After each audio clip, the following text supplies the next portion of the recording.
कितना गिरेंगी आप? मुझे मेरा हिस्सा दे दो। सजा हो जाएगी अपनी जान से जाओ। एक तरफ एमन अब अपने मुखालफिन के मुकाबले पर डट कर खड़ी हो गई है और दूसरी जानिब राहीम हर गुजरते वक्त के साथ अपनी बेगुनाही के सबूतों के नज़दीक पहुंचता जा रहा है। इसी हवाले से दिखाया गया ड्रामा सीरियल ऐश के जुनून के नेक्स्ट एपिसोड यानी कि एपिसोड 32 के टीजर में कि शरोज की वलदा एमन को खासा नीचा दिखाती है और उसको राहीम की जिंदगी से निकल जाने का बोलती है, लेकिन अब एमन जिस तरह से डट कर खड़ी हो चुकी है इस मौका पर वो उसको अच्छे खासे करारे जवाब देगी और यकीन मानिए कि ये सीन देखने लायक और जबरदस्त इंटरेस्टिंग होगा, क्योंकि इससे पहले जिस सीन में एमन शरोज के सामने बाकायदा तौर पर डट कर खड़ी हुई और उसको टका कर जवाब दिए वो सीन भी वाकई में देखने लायक था। इसके बाद जी ये भी दिखाया गया नेक्स्ट एपिसोड के टीजर में कि शरोज अपने वालिद से हिस्से का मुतालबा कर देगा, जिसके बाद उसका वालिद उससे गुस्सा करेगा और शरोज अपने वालिद की नजरों में मजीद गिर जाएगा। अब इस सीन का कनेक्शन आगे जाकर बनेगा, क्योंकि जब वो अपने वालिद की नजरों में मजीद गिरेगा तो जाहिर सी बात है कि आने वाले वक्त में जब उसके खिलाफ सबूत आने वाले हैं तो उस मौका पर उसके वालिद को कुछ हद तक यकीन करने में इन चीज़ों पर आसानी होगी। उसके अलावा जी एक बैग से सीन दिखाया गया, लेकिन उसमें देखकर नज़र यही आता है कि एमन माहीन के साथ खड़ी है और कुछ बातें वगैरह कर रही है। ऐसा लगता है कि माहीन के घर गई है एमन और उससे जाकर मुलाकात की है उसने।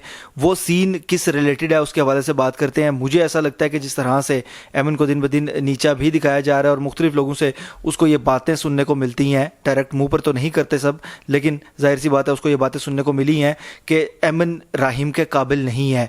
काफ़ी क्लास का भी फ़र्क, ये भी बात हुई थी एपिसोड 31 के अंदर। तो इन चीज़ों को लेकर एमन के दिल में अब कुछ हद तक इनसिक्योरिटी पैदा हो गई है, जिसकी वजह से वो ख़ुद को भी राहीम के काबिल नहीं समझ रही कहीं ना कहीं, और इसी वजह से वो शायद माहीन के पास जाएगी और माहीन को राहीम की ज़िंदगी में वापस आने के लिए कन्विंस करेगी। इस चीज़ के चांसेस 80% है, लेकिन 20% चांसेस इस बात के भी हैं कि वो माहीन के पास जाए, उसको तसल्ली वगैरह दिलासा वगैरह दे और उससे जो भी गलती हुई उस पर उसको मुलामत छोड़कर मूव ऑन करने का मशवरा दे। इसके बाद टीजर में जो सबसे खास सीन दिखाया गया जिसमें राहीम शरोज के दोस्तों तक पहुंच जाएगा, मतलब कि उस वाकया के चश्मदीद गवाहों तक पहुंच जाएगा। यह सीन मुझे लगता है कि काफी हद तक फैसला कुन साबित हो सकता है कि राहीम इन दोनों को वहां पर गवाह बनाकर लेकर जाए अपने वालिद के सामने, या फिर उन दोनों से कोई ऐसी मालूमात हासिल करे जिसकी वजह से मजीद वो अपनी बेगुनाही साबित करने के लिए आगे बढ़ सके।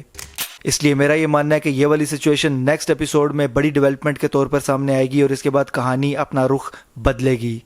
लेकिन शरोज का असल में अंजाम क्या होगा? क्या उसका वालिद उसको आग कर देगा, या शरोज सुसाइड कर लेगा, या इसके अलावा कुछ और उसके साथ होने वाला है, या वो जेल चला जाएगा? इनमें से जो भी आप समझते हैं इसका एंड होगा, उस हवाले से मुझे लाजमी कमेंट्स के जरिए आगाह कीजिएगा। अगर ये वीडियो आपको पसंद आती है तो इसको लाइक कीजिए, शेयर कीजिए और ऐसी मजीद वीडियोज़ के लिए चैनल को सब्सक्राइब ज़रूर कीजिएगा।